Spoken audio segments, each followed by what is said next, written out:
Haleluya. Puji Tuhan, salam sejahtera dalam nama Tuhan Yesus Kristus. Kita lanjutkan pelajaran kita tentang iman.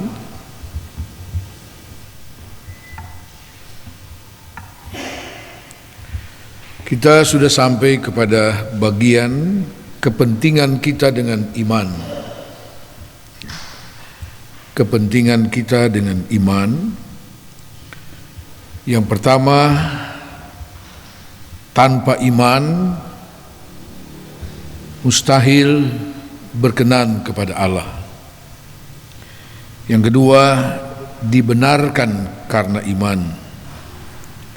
Yang ketiga, dipelihara karena iman.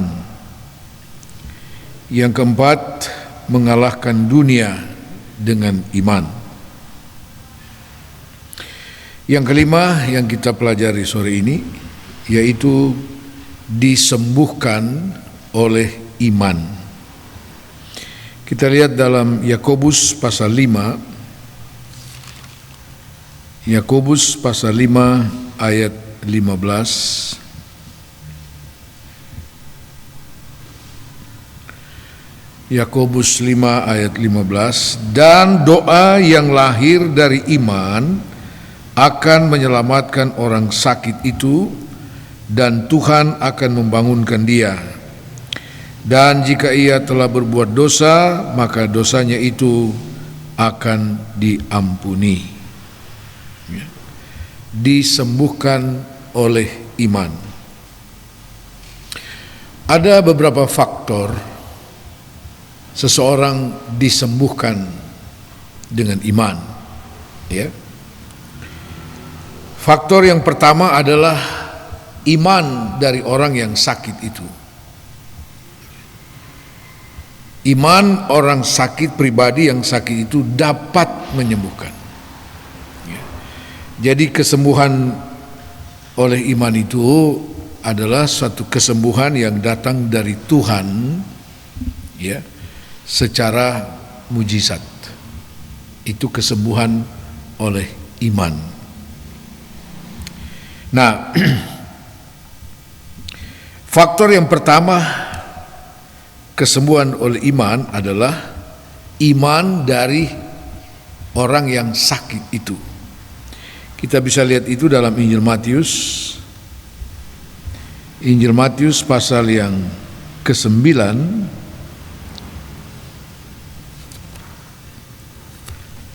Injil Matius pasal 9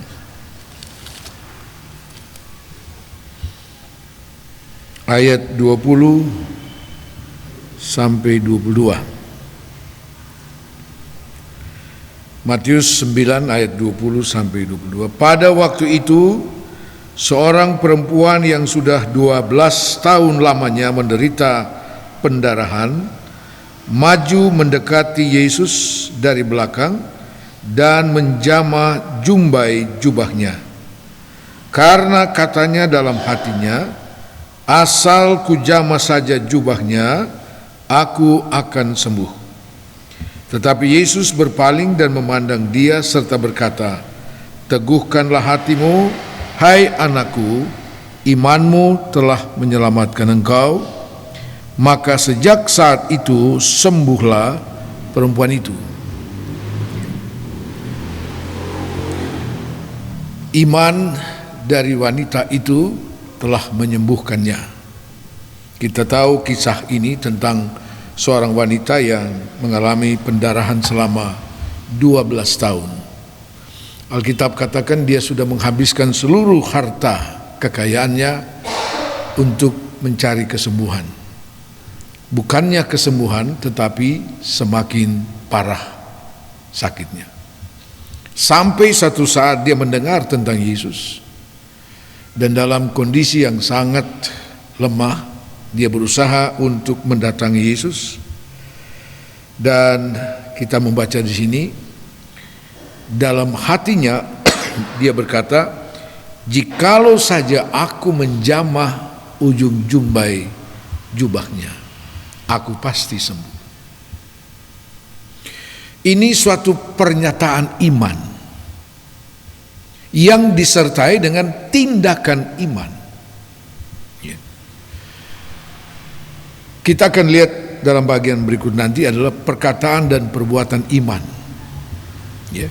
Sebab hanya sampai kepada perkataan saya percaya tetapi tidak ada tindakan iman, maka sia-sia. Itu yang juga Yakobus katakan, iman tanpa perbuatan mati adanya. Nah, jadi dengan satu keyakinan dalam hatinya, dia katakan, kalau saja aku menjamah ujung jubah Yesus, aku akan sembuh. Nah, karena itu dia berusaha, dia bertindak begitu rupa walaupun dalam kondisi fisik yang sangat lemah, yang tidak memungkinkan. Tapi dia berusaha dengan sekuat tenaga mungkin sambil merayap. Ya. Akhirnya dia dapat menerobos kerumunan orang banyak, ya. Dan dia menggapai ujung jubah Yesus. Dan saat itu Yesus merasakan sesuatu, ya. Dia merasa ada kuasa yang mengalir keluar daripadanya, ya.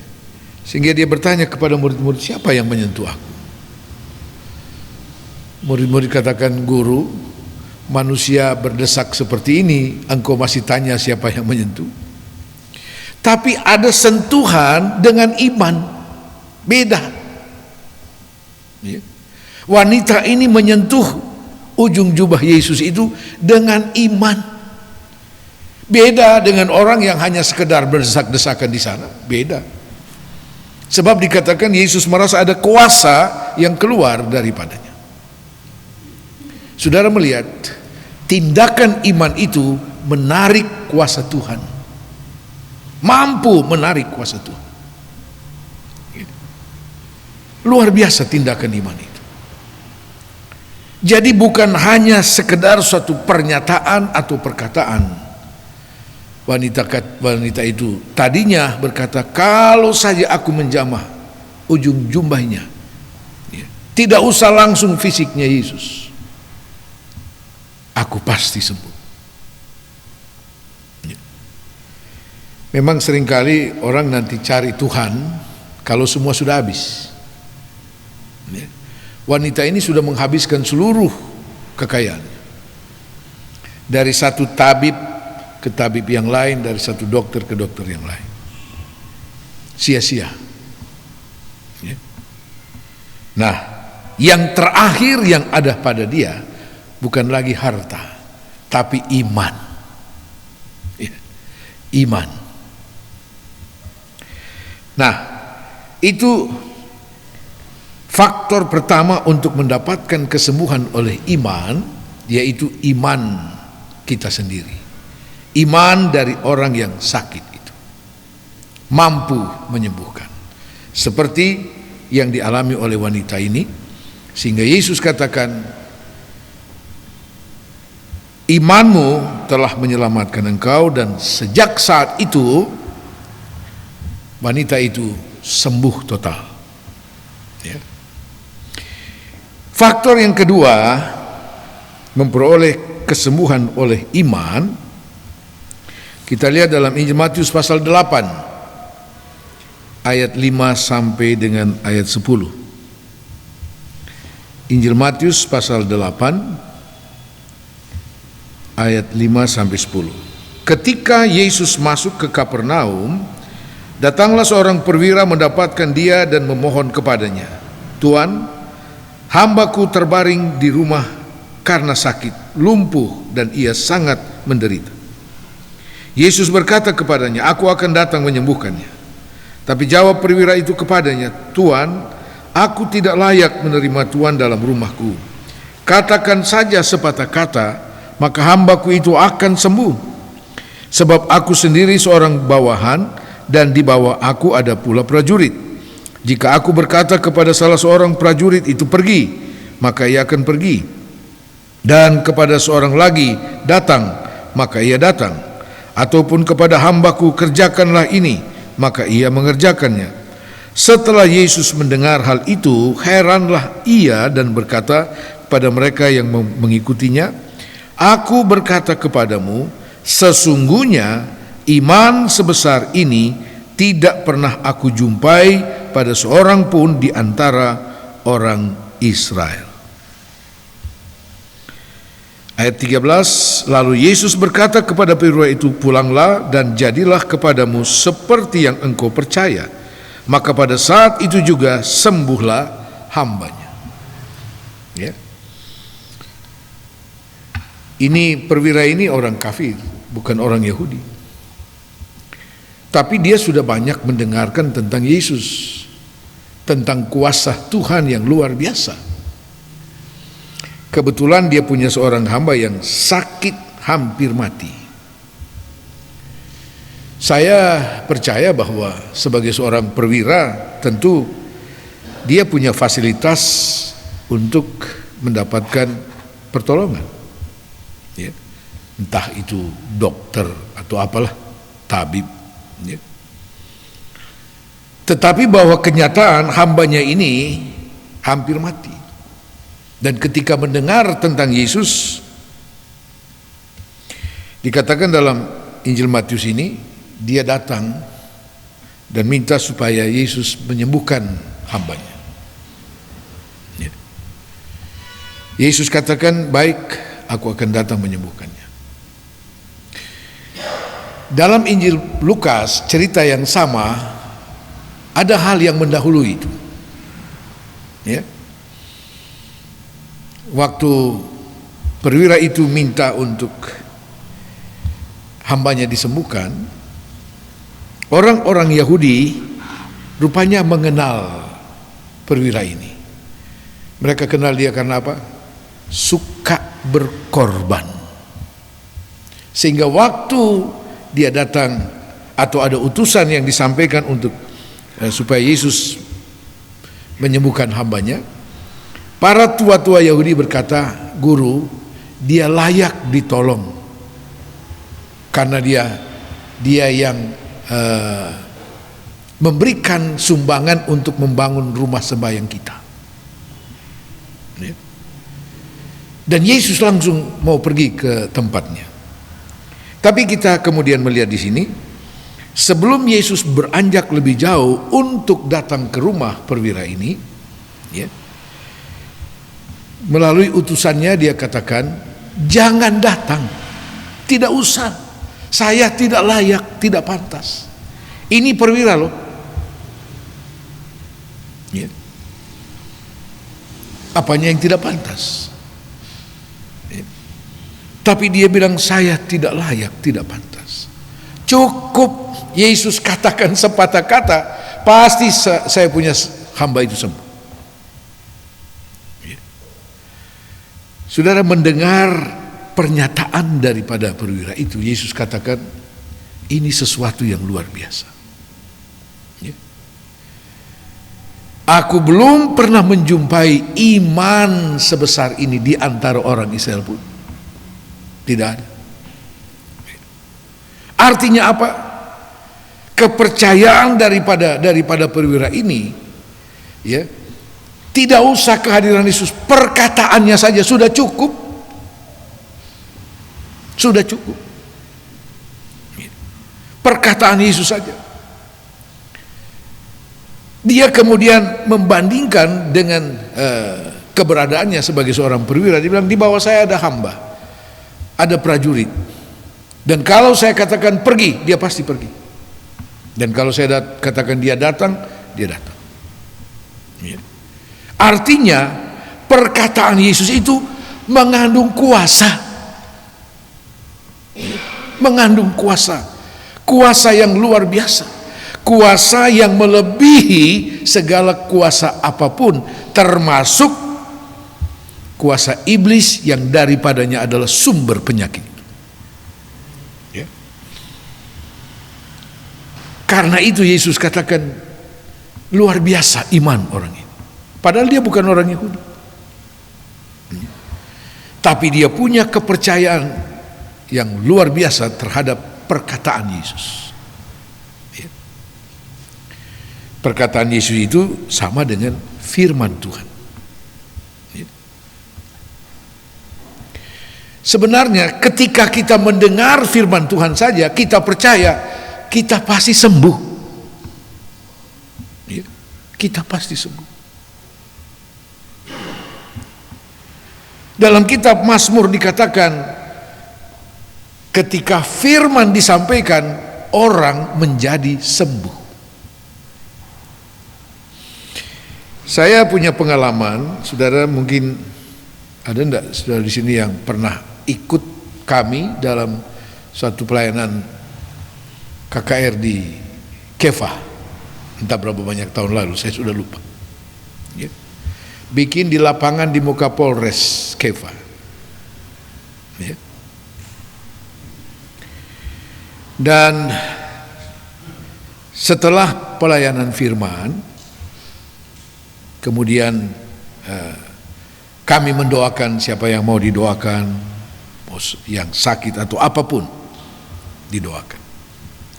Setelah selesai, kemudian ada seorang ibu diangkat tangan, dia meminta bersaksi. Saya kasih kesempatan dia bersaksi. Ternyata dia ini sakit. Waktu dia datang ke ibadah itu, dia sakit. Dan dia bersaksi, dia katakan, saya jadi sembuh bukan waktu pendeta ini doakan saya. Waktu firman disampaikan, saya sudah merasa disembuhkan Tuhan. Dan itu firman Allah. Ya. Itu benar. Pemazmur katakan, ketika firman Allah disampaikan, orang menjadi sembuh. Ya. Jadi firman itu berkuasa, sudah berkuasa. Asal kita menerimanya dengan iman.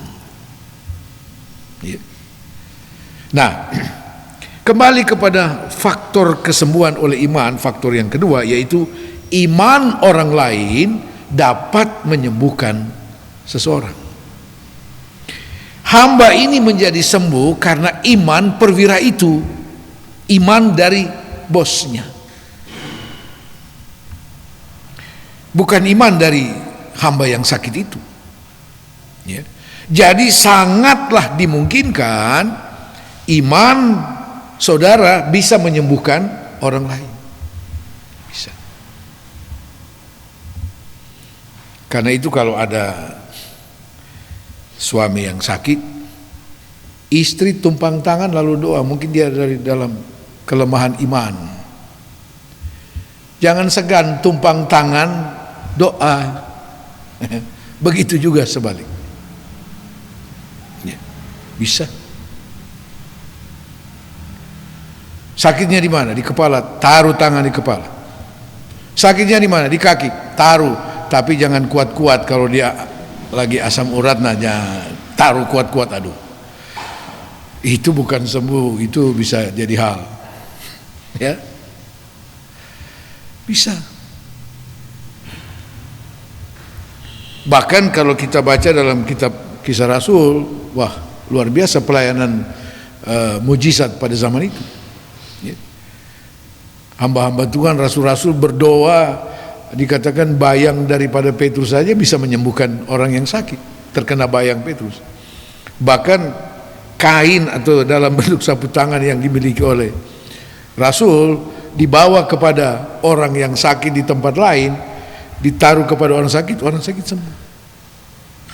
Ya, luar biasa. Nah, yang ketiga, nah ini yang paling menentukan, ya, paling menentukan. Matius 8 ayat 1 dan ayat sampai ayat 3.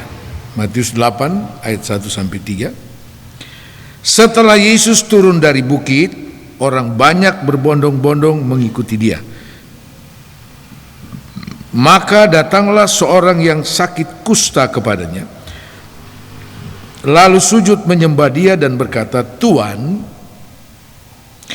jika Tuan mau, Tuan dapat mentahirkan aku." Saudara perhatikan perkataannya. jika Tuhan mau, Tuhan dapat menyembuhkan aku. Ayat 3, lalu Yesus mengulurkan tangannya menjamah orang itu dan berkata, aku mau, jadilah engkau tahir. Seketika itu juga tahirlah orang itu daripada kustanya. Artinya apa? Ini faktor yang paling menentukan, yaitu kalau Tuhan kehendaki. Ya. Biar kita punya iman, orang lain punya iman mendoakan kita, kalau Tuhan tidak kehendaki, tetap tidak sembuh.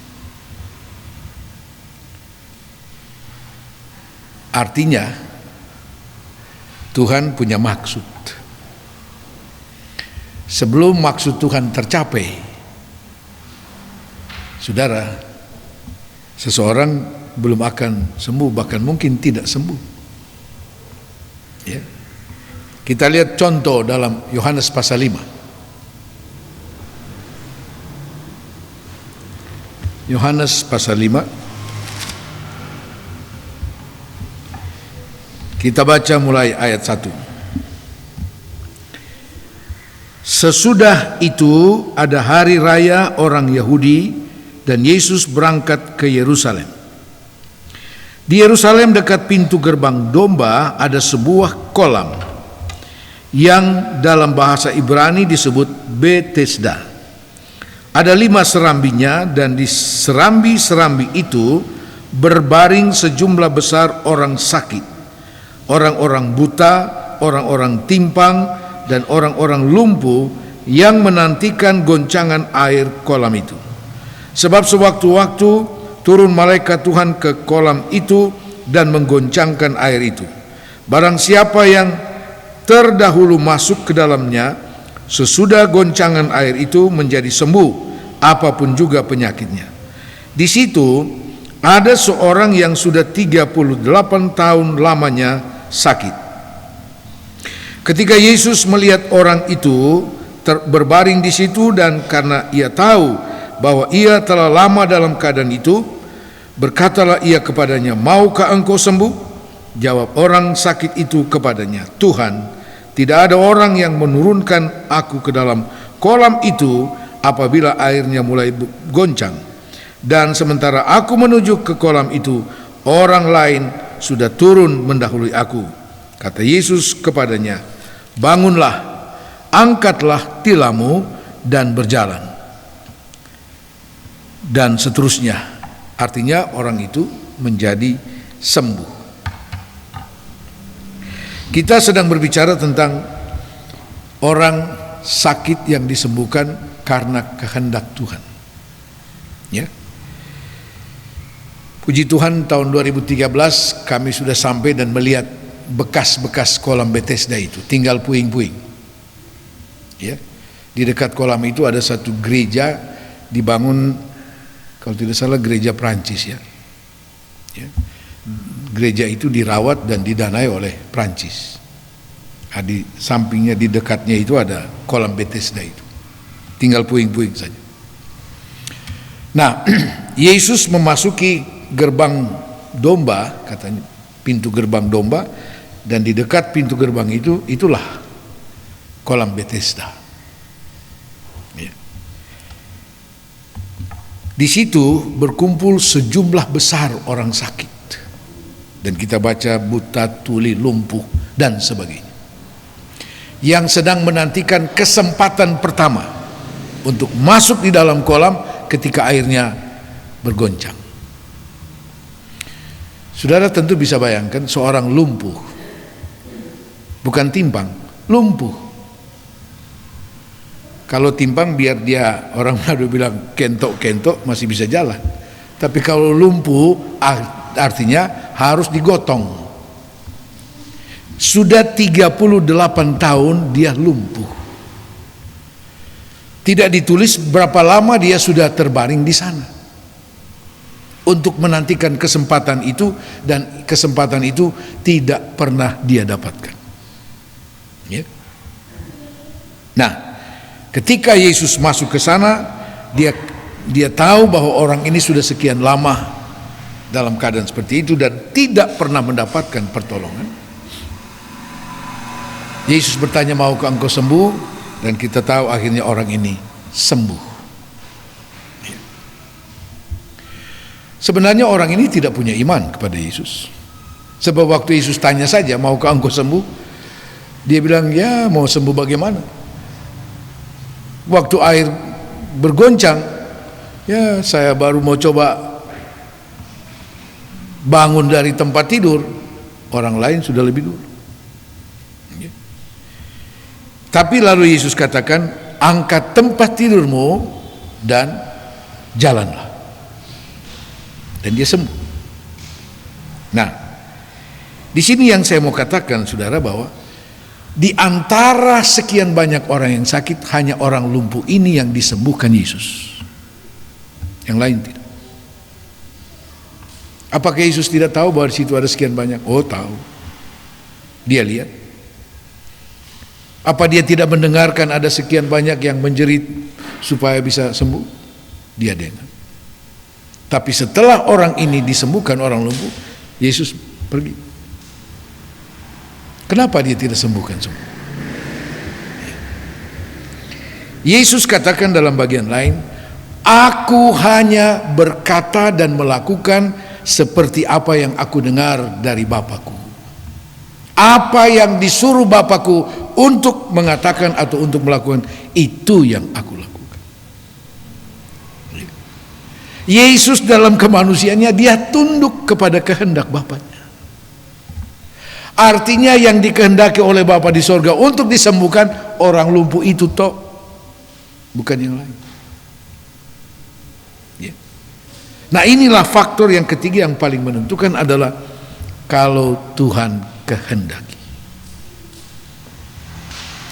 Berapa banyak tahun lalu ada rekan hamba Tuhan di Kupang ini, ya, seorang gembala senior yang mengalami stroke.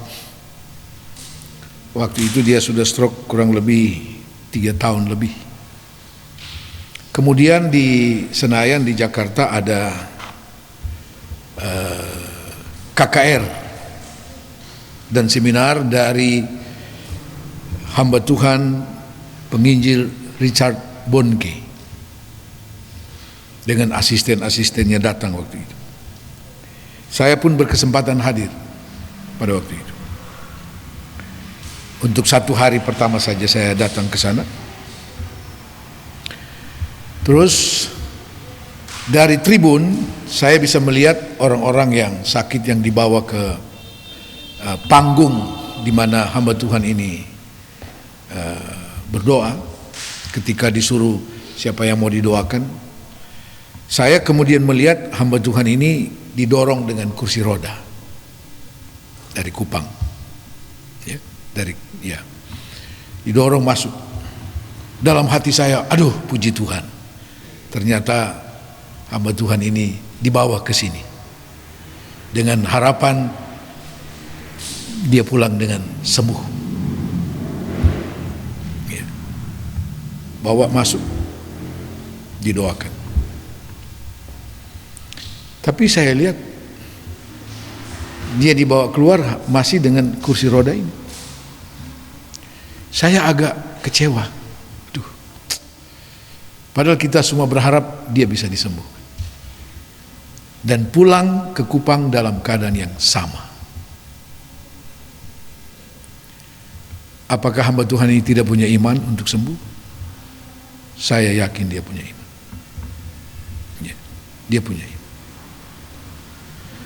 Tapi rupanya Tuhan tidak kehendaki. Ya. Dan kurang lebih 1 tahun kemudian hamba Tuhan ini meninggal dengan penyakit stroke itu. Ya. Dan inilah faktor yang paling menentukan. Kita boleh punya iman. Orang lain punya iman mendoakan kita. Tapi kalau Tuhan tidak kehendaki, seperti orang kusta itu datang kepada Yesus, jika Tuhan mau, Tuhan bisa sembuhkan saya. Dan Yesus katakan, aku mau, jadilah sembuh. Puji Tuhan. Sehingga ketika kita mengalami keadaan seperti itu, saudara, dan sepertinya kita tidak mengalami pertolongan Tuhan, ya, mari kita bertanya, apa kehendak Tuhan?